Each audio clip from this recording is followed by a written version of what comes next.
للہ المشرق والمغرب، اس آیت سے یہ پتہ چلتا ہے کہ مشرق و مغرب اگر اللہ تعالیٰ اس کے مالک ہیں، اور خصوصاً اگر قبلہ ہو مشرق میں یا مغرب میں، تو قبلہ رخ ہو کے تھوکنا جائز نہیں ہے۔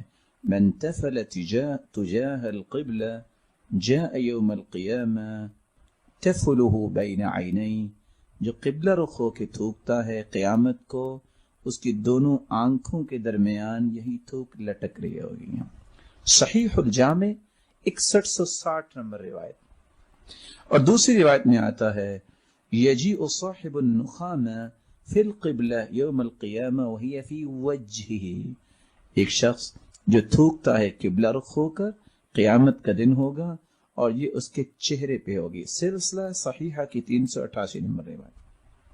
بلکہ اللہ کے رسول کا فرمان ہے ما بال احدکم، تمہیں کیا ہے، یقوم مستقبل ربی، ایک قبلہ رخ ہوتا ہے، فیتنخع امامہ، پھر قبلہ رخ کھڑا ہے اور سیدھا ہی تھوک دیتا ہے۔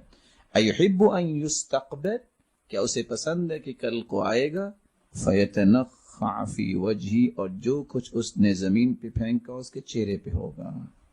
اس لیے فَإِن تَنَخَّعَ أَحَدُكُمْ فَلْيَتَنَخَّعَ عَنْ يَسَارِهِ أَوْ تَحْتَ قَدَمِهِ، اگر کسی نے تھوکنا ہے تو بائیں طرف یا اپنے پاؤں کے نیچے تھوکے۔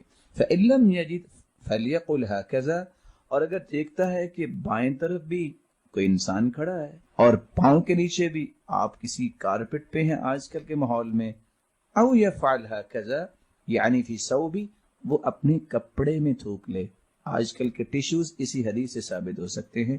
اور 415 نمبر روایت جو صحیح بخاری کی ہے، اس میں اللہ کے رسول نے کر کے دکھایا، آپ نے اپنا کپڑا لیا فتفل فی، اور آپ نے صحابہ کے سامنے تھوکا، فرد بعضہ علی بعض، اور اس طرح کپڑے کو 1 2 3 تہ میں ڈال کے دکھا دیا کہ یا تم اس طرح کر سکتے ہو۔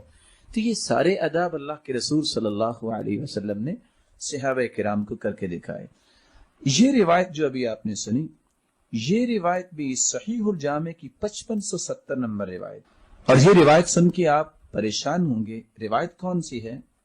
ان رجلا ام قوما فبصق فی القبلہ، ایک شخص نے لوگوں کو نماز پڑھائی اور قبلہ رخ ہو کے اس نے تھوک دیا، ورسول اللہ